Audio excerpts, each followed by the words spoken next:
Are you tired of every Whirlwind build using this, plus this, plus this, even this? Well, I got you. The build I'm about to show you requires absolutely none of these, and still pushes the pits in under a minute 30. And if your gear is good enough, it can even do this. When you start this fight, if you want to skip the first phase, when she lands, you can't start attacking immediately. You have to try and time it right so that she goes into her animation for her first swing attack, and then we have to be able to get all of our bleed damage down underneath. So you pop Call of the Ancients as soon as she starts to attack, and then you're going to use your Whirlwind, and then you have to hope that you can get enough damage out in that time. Sometimes it doesn't happen because of the way that the animation works, so then we just finish her off right here. When the ads spawn, you're just going to put them into the middle, kill the ads right here, you get through this phase. Once the ads are dead, she'll be dying, and as soon as she hits the ground again, you just need to move out of the way of whatever she's going to drop. Once she dies, you just come right back into the center here, and we're going to just repeat exactly what we just did. As long as we use Call of the Ancients early enough, we'll have that cooldown to come back up. If not, you'll still be able to do enough damage to kill her in this first phase. So as soon as she comes back up, we're going to pop Call of the Ancients, and we're going to pop our shouts, and then we're going to watch as the bleed ticks down. Once that bleed gets all the way down to the bottom, and we just need to wait. I always move into this corner for this fight. Then we just run up around the top after she cuts the platform. You just slowly move your way down around. The one last skull that spawns up here, so you just gotta be careful of that. Wait for her to come with here. As soon as she cuts the platform, then you just start to run around this last oil here. Wait till the floor is clear. And then I always come all the way up and around the top. I stop occasionally just to make sure that I don't get too far ahead of her. But I want to time it just right so that when she cuts the platform, I cross over here. We're just going to go a couple stutter steps. And as soon as she lands, we're going to pop our leap. And then we're going to pop our shouts. And then she's going to die. And then that's how you do the Uber Lilith fight. Without a single unique. Oh, there's no uniques whatsoever. We just run the fight with what we have here. We're going to head back into Duriel. I'm going to show you exactly what that fight looks like. Then we're going to go to the training grounds and we'll break down the build. For this fight, this is going to be very similar to the Lilith fight. We're going to just kill the ads here, save your shout so that when you get to Duriel, you still have your dust devils that you spawn from them. When the first ad spawns, you're just going to make sure you kill those ads. And we're just going to head up and wait here. As soon as he spawns, pop Call of the Ancients. Then we're going to pop all of our shouts. We're going to just spin around, and then you win. So that's a Tormented Duriel fight, so this build can do Tormented, and again, we have 0 uniques on, not a single one.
Let's go over the skill tree. We're going to start with 2 points into Lunging Strike. That's going to unlock Whirlwind. Whirlwind is not going to be our damage dealer. It's just how we're going to cast our Dust Devils. We're only going to put 1 point in a Whirlwind, and then 1 point into Enhanced Whirlwind for some extra Fury generation. We're going to do 3 points into Pressure Point. This is going to give us some additional chance to make enemies vulnerable. Vulnerable is going to be very important later on to make sure our bleeds stack. 3 points into Imposing Presence for some additional life. We're going to do 3 points into Martial Vigor. We're going to be dropping a Harlequin's Crest for this, so we're not going to have as much damage reduction. So in the skill tree, we're going to make up for that. We're going to do 1 point into Rallying Cry, all the way down through Strategic Rallying Cry. This is going to give us some additional resource generation, make us unstoppable, and is also going to give us extra Fortify as we use it. We're going to come down and we're going to do 3 points into Swiftness. This is a speed running build, so anywhere that we can get movement speed is going to be incredibly important to going fast. Next, we're going to do Warcry, all the way through Power Warcry for some additional damage. When there's 6 enemies or more, we get additional 10%. We're going to do 3 points into Booming Voice. This is going to increase the duration of Warcry and Rallying Cry. Just for quality of life, we're going to take 3 points into Raid Leader. This is going to give us 3% life back while our shouts are active. This is going to be really, really great for running the pits. If we do take a couple hits, it's going to heal us right back up very quickly. We're going to be doing 1 point into Charge, all the way down through Power Charge. Every enemy hit gives us cooldown reduction on charge by 2 seconds, up to a maximum of 6 seconds. We're never really going to use charge on bosses, so we're not going to really have to worry about the cooldown reduction for bosses. When we go down to Leap, we're going to do all the way down through Power Leap. This is going to be a very big source of resource generation as you're running your pits. Because we're not going to be running any Uber Uniques, we're going to need any source that's going to give us Fury back. When we land on 1 enemy or more, our Fury bar is going to fill up all the way. We're going to do 3 points into Aggressive Resistance for more DR. Then we're going to do 3 points into Battle Fervor. This is where we're going to be able to maintain our Berserking through the entire run. Anytime that Charge or Leap hits anything, we're going to get Berserking for 3 seconds. It's going to be very important because we will not do any bleed damage if we're not Berserking. Because we're not going to be running the Harlequin's Crest, we're going to be losing 20% Fury generation. As we put 3 points into Prolific Fury, that gives us 18% back, so we're almost exactly back to where we needed to be at. We're going to do 1 point into Hamstring, and then we're going to do 3 points into Cut to the Bone. Your bleeding effects deal 15% increased damage to vulnerable enemies. Remember, at the very beginning, we took Pressure Point. 30% chance to make enemies vulnerable. That's going to give us that 15% every single time that they're vulnerable, and you will notice a pretty big difference when enemies are vulnerable versus not vulnerable. We're at 1 point into Thick Skin, and 3 points into Counteroffensive. For this ultimate, we're going to take Call of the Ancients. Because we're not running resource cost reduction and we're not having the exact same amount of resource generation we have, running something like Wrath of the Berserker is a good option for most builds, but you're going to run out of Fury too quickly before you get to the boss trying to get to your 200 Fury spent. We're going to do 20% increase attack from Call of the Ancients right off the bat, and we're going to leave it there. We're going to do 3 points into Heavy-Handed. This is going to be very important because we're going to be taking Gushing Wounds. Gushing Wounds, when causing an enemy to bleed, you'd have a chance equal to your critical strike chance to increase the bleed amount by 140% of your critical strike bonus. If you're watching at this point, please pay attention to this part because this is incredibly important to how you're going to be doing boss damage and how you're going to make sure that your runs go nice and smooth. The way that Gushing Wounds works, if you look at the stat line here, I have 84% chance to crit. That means I have an 84% chance to proc Gushing Wounds. When Gushing Wounds procs, it takes the 2400 critical strike damage that I have, that multiplies it by 140%, and then that is our bleed amount that is increased by. That is huge. We take that, we multiply that by Hemorrhage, and we also multiply that by Cut to the Bone, and we're stacking a massive amount of bleed. Now we'll get to Hemorrhage later, but this is going to be very, very key. If your critical strike chance is 60, even 70%, you're going to notice a pretty big drop off in your damage. You really want to try and shoot for 80%, 75 at the minimum, and how you can do that, and how I built this character when I started. If you look at my gloves, I don't gain a single thing from attack speed, but I was able to get a really great critical strike chance roll. I have no other greater affixes. Get your critical strike chance on a greater affix no matter what you have in your bags, and you will do a ton of damage. Stacking the critical strike chance is more Gushing Wounds procs, more bleed, more single target damage. Let's take a look at the Paragon board. So going down to the starter board, we're going to be running Wrath. This is going to give us more critical strike damage, which is going to increase Gushing Wounds procs. Moving up, we're going to be going into the Flawless Technique board. In this board, we're going to be taking Disemboweled. This is going to be great for when we're speedrunning, because we have a 10% chance to reduce the cooldowns of your non-ultimate active cooldown. So that means anything. Your shouts, leap, charge, all can get reduced if this procs, which you have a 10% chance to proc off all of those enemies that you're killing. This is really, really great, because it's going to reset your cooldowns very quickly. Moving up into the Blood Rage node. Now what Blood Rage does. Killing a bleeding enemy has a 10% chance to grant Berserking for 5 seconds. Remember, we're going to be getting Berserking from a bunch of different sources. The more sources we gain Berserking from, the longer it's active, the more damage we do. So having that is great. What's really important here is that your damage is going to be increased by 10% of your damage while Berserking bonus, up to a maximum of 30%. I have 30%. What that means is that if you look at your stat line here, it rounded up for me, but you want to be running 300%. If you are running more than that, it is actually okay. You're going to be getting additional additive damage, not multiplicative damage. So if you're at 350, 375, that is okay. Wait for your next piece of gear, but you want to try optimally aim for that 300 so that you get that 30%. I'm going to go back into the Paragon board. Inside that Blood Rage board, we're going to be running Ire. This is where I get the last little bit of my damage while Berserking, and it also gives me a 10% reduction from elites while we're Berserking. Moving up, we're going to be going into the Carnage board. Inside of this board, we're going to be running Martial.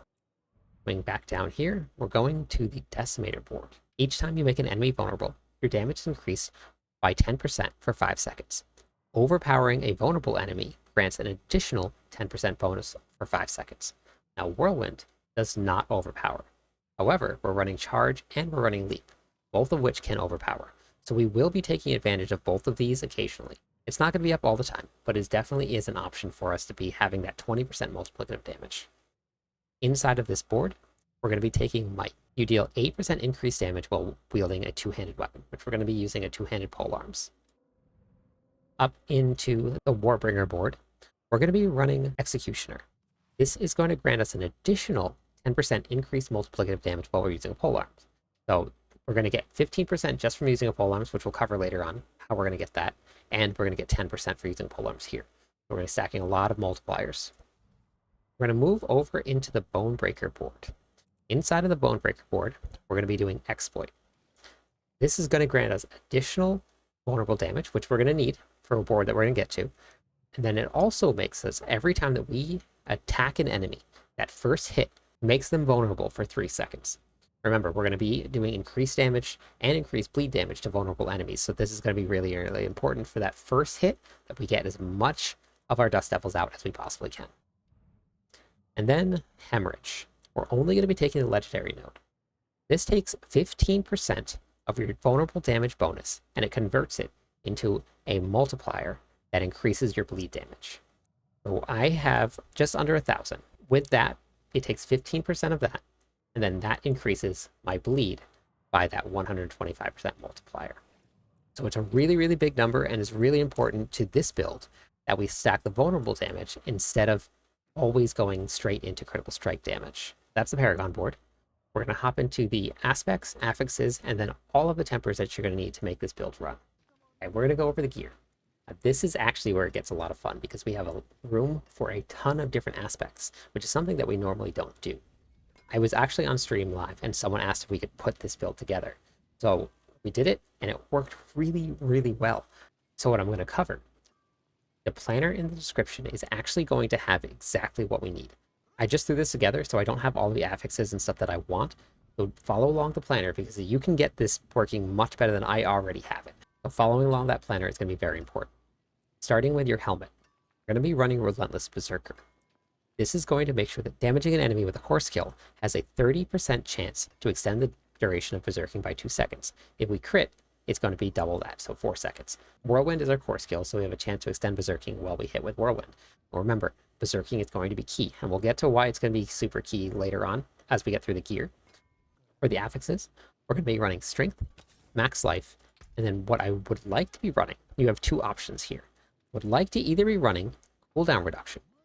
However, if you end up falling on Fury per second, that is okay. I actually would like to see what this build runs with if I have Fury per second, but as you can see, I'm out of Angel Breath because we don't have the resource generation that we had before, and we don't have the resource cost reduction. This is going to be really, really big in keeping a Fury up for the whole run.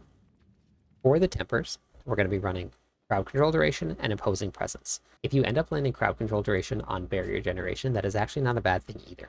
If you want to turn this build into a pit pushing build as well, you're going to want the Barrier Generation for later on. But that will be a different guide and a different build. But if you do end up with Barrier Generation instead of Crowd Control Duration, don't sweat it, it's not bricked. Moving down to the chess piece. For this one, we're going to be running Concussive Strikes. Concussive Strikes is one of the few multipliers that actually works with Berserk Ripping. And Berserk Ripping is where we're going to get all our bleed from. So damaging an enemy has a chance to daze them for 2 seconds. You deal 20% increased damage to enemies that are dazed. As we're clearing trash, we actually have a chance with whatever we're damaging them with, whether it's our Whirlwind or our Dust Devils, to daze them. We're going to do 20% increased damage to them. This is going to be another source that we're going to add to our bleed. For the affixes here, I actually would probably prefer to run Strength over Max Life. Max Life or Strength would be perfect. Fury per second is actually amazing because I am always at full Fury. If I ever run out, it literally takes just a second for me to get back to full and I can start whirlwinding again. I want to be running a greater affix on resistances because if I'm not, then my resistances will not be capped. It was the only way that I could get there. So when you're looking for a chess piece, and that's how I found mine, I found whatever I had with one greater affix to resist all, and then I made it work. For the Tempers, we're going to be running Crowd Control Duration, and again, if you get Barrier Generation, that's okay. And then Imposing Presence for some extra life. Because we're not going to be running the Grandfather or the Harlequin's Crest, which have a lot of life on them, getting Imposing Presence on all of these pieces of gear is actually going to save us, and we're going to end up with more life than we would if we were running the Uber Uniques. For the gloves, we're going to be running Devilish. After generating 100 Fury, your next direct damage creates 2 Dust Devils. That is going to be a major source because we're going to be spending and generating a ton of Fury with this build. For the affixes, I don't want attack speed, but these gloves I'm actually using for a different build as well that requires attack speed. So what you would want to be running here is going to be Strength and Vulnerable damage over Critical Strike damage, and then Critical Strike chance. And remember, we want to be hitting a greater affix on Critical Strike chance. That is critical to keeping this build going because we need high Critical Strike chance to proc Gushing Wounds. For the Tempers, we're going to be running Damage while Berserking and Crowd Control Duration or Barrier Generation. For the Pants, we're going to be running Undying. Now, when you're cast a skill, you're going to heal yourself for 2% of your max life. Double this bonus if you're below 50%. Why this is important? When you're running the new Whirlwind builds this season, because we want to be casting Dust Devils, we're actually going to be tapping the Whirlwind button and not pressing and holding. If you press and hold, the Dust Devils do not spawn as fast and you do a lot less damage. So as you're running through these dungeons, if you watch my Whirlwind button, you'll notice that it's tapping and it's not going to be held. For the affixes, we're going to be running Strength, Max Life, Armor. For the Tempers, we're going to be running Crowd Control Duration or Barrier Generation, and then again, Imposing Presence here. For the boots, we're going to be running Ghost Walker. While unstoppable, for 4 seconds after, you gain 25% increased movement speed. Charge makes you unstoppable. So we're always going to be getting unstoppable from a charge, and we're going to get unstoppable from Rallying Cry. This way, we can keep up that additional 25% movement speed because when we Whirlwind, we actually are losing a ton of movement speed. Whirlwind gives you a penalty when you're using it, even if you're tapping it. So having that extra 25% makes a really big difference. For the affixes, we're going to be running movement speed, greater affix on resistance to all elements, Warcry ranks, and for the Tempers, we're going to be running Barrier Generation or Crowd Control Duration and movement speed. For the weapon, we're going to be running Berserk Ripping. Whenever you deal direct damage while berserking, and that is important, while berserking, because if we're not berserking, this does not take effect, that this is going to be all of our damage. So while berserking, inflict 60% of the base damage dealt as additional bleed damage over 5 seconds. Not everything works with this. There's a lot of abilities out there that don't work with Berserk Ripping, but everything that we put onto this build so far this season will be working. So why this is so important. When we are berserking, which we can get from all different sources. We can get it from our Blood Rage node, from Warcry, from charging, and also from Leap. A lot of different ways we can get berserking. While you're berserking, we are going to be applying bleed to enemies based on 60%. That bleed is going to get run through all of those multipliers that we were talking about. through Gushing Wounds, all the way through Hemorrhage Node, and then Cut to the Bone, all of those multipliers are going to take Berserk Ripping Bleed and make it exponentially bigger. That is why we need to be able to have a high critical strike chance, because if we don't, we're going to miss out on a ton of bleed from Berserk Ripping. For the affixes, we're going to be running Strength, Max Life, Vulnerable Damage. For the tempers, we want to be running Chance to Cast Dust Devils twice, but we don't want to have a Masterworking crit on here. And we'll cover that later on when we get to some of the other gear. We want to have a single. For your Masterworking crits, and I'll have this in the planner, so remember, follow along with the planner. We're going to have 2 into vulnerable, 1 into critical strike damage. For your next weapon, we're going to be running Fierce Winds. Your shouts create 3 Dust Devils. So that's really, really good. Every time we shout, we get 3 Dust Devils. That's going to be a big source of bleed for us, and ranged bleed. Another really big part of this, your Dust Devils are 20% bigger. They deal 1% increased damage for each 1% of their size increase. On this weapon, I took Dust Devil size, and it gives me 40%. That means that the damage is going to be increased by 40%. Plus, we get another 20% from the affix itself. Now we've increased our damage of Dust Devils by 60%.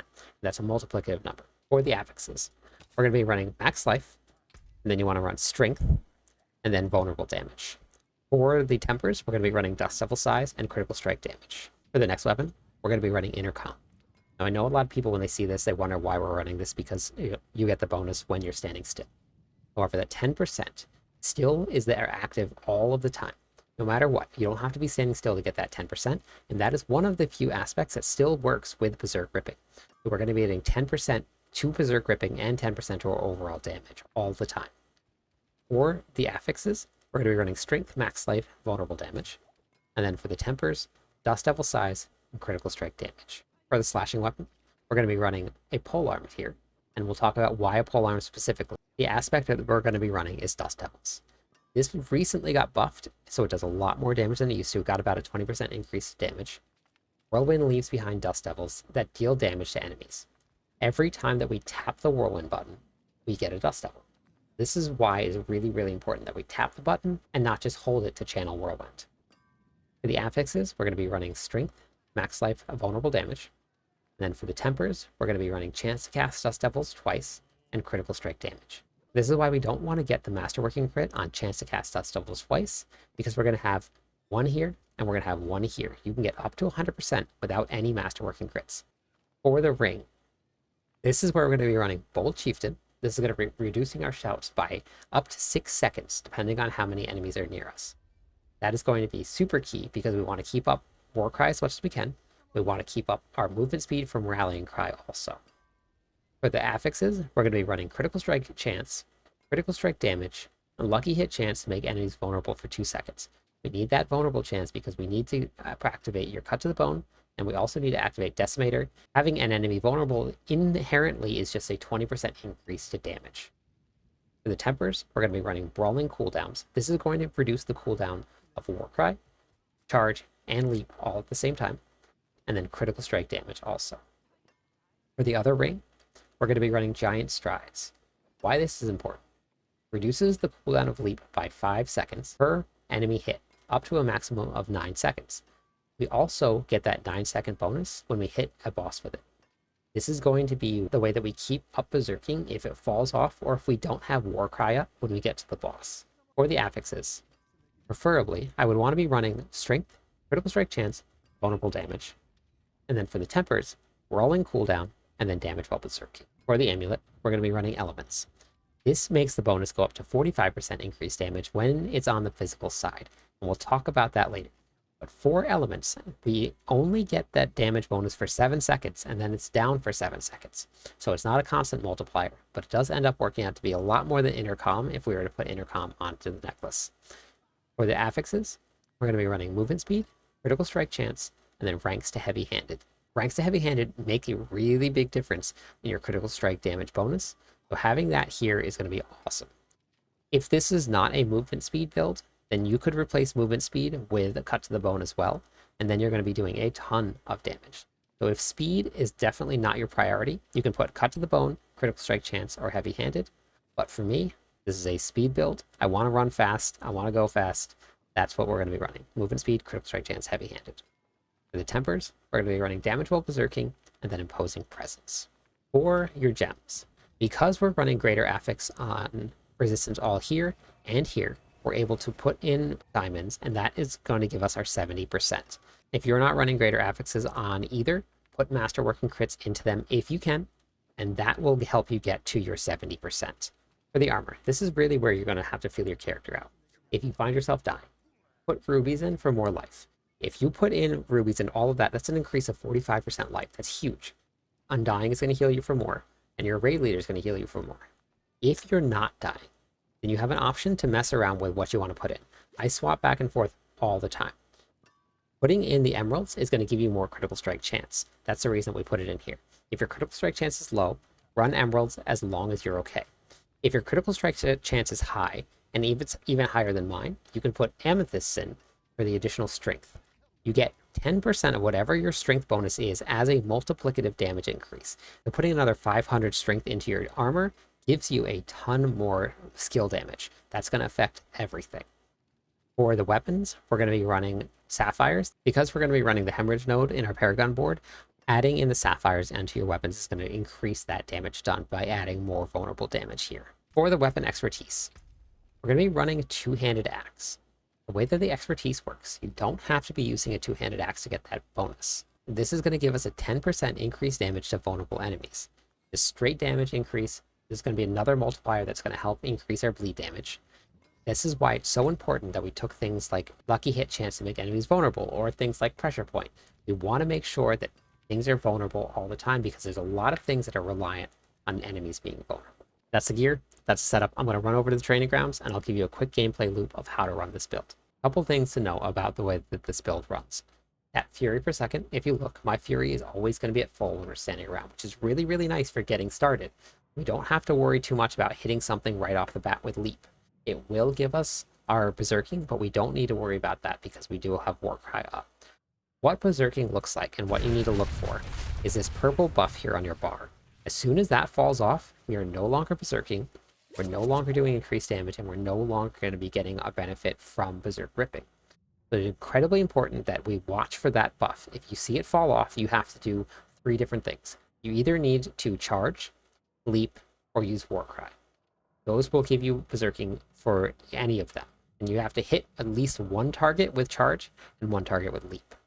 On your bar, this is going to be your elements buff. When it's on the sun like it is here, that's giving us a bonus. When it's on the moon, it's not giving us anything at all. So for 7 seconds, we're going to have an increased damage of 45%. And then when it's on the sun, we're going to have nothing. That is okay, because through the entire run, it's going to equal up to be quite a bit of damage. I'm going to give you a quick gameplay loop. We're going to start by popping all of the Ancients. We're going to use Warcry, and then we're going to use Rallying Cry. When my Fury starts to get low, I'm going to use Leap to generate our Fury back in. As you'll see, the Fury is going to slowly go down. When it starts to go down, or my Berserking is going to run out, I'm going to Leap, or use Warcry, or use Charge. So we'll start. We're going to call of the Ancients, and then we're just going to pop our... This is what it's going to look like. We just pop our shouts. Our Fury should stay nice and full for most of this here, and Berserking falls off. Now we are going to use this again. So right now, Berserking is staying up because we have a lot of different things that are going to keep Berserking going, but if that lucky hit chance falls off, we do it again. So that's your build right there. That's how you're going to run it. When you're running from pack to pack, it's a really good spot to use Charge. I have it set to my click button, so I can just click on a target, and then it brings me all the way through, and it should hit that target. For Leap here, as long as you leap and you hit something, we get that Berserking buff. We're going to get our Fury back. So you're going to mess around with it a little bit when you're doing your Whirlwind. You don't want to actually be in the middle of the pack when you're Whirlwinding. You actually want to be more towards the edge so that the Dust Devils are just hitting and your Whirlwind is just hitting. So this way you're not taking a lot of damage. The enemies are trying to chase you around and running straight through your Dust Devils. If you're running into issues while you're fighting a boss, check your critical strike chance. That is going to be the biggest thing. And make sure that they're vulnerable. If you hit the enemy and then you wait to start Whirlwinding, then you're going to lose out on that initial 3 seconds of vulnerable damage. And if it lapses, for even just a second, you might miss out on some big damage. So you're going to have to get the timing down a little bit. but it is a very, very fun build to run.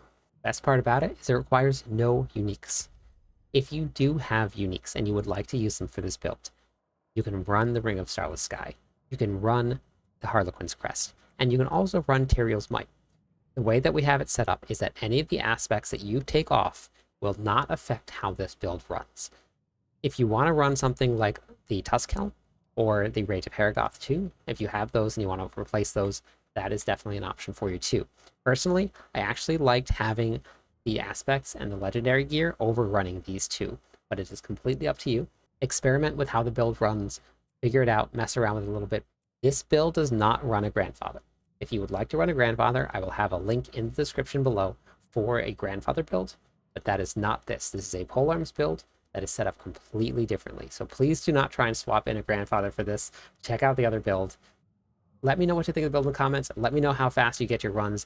We're getting some pretty fast runs, even without any uniques. I'd love to hear from you. I'm live on YouTube and Twitch every night. Stop by, theorycraft with me, say hi. Let me know what you think. See you there.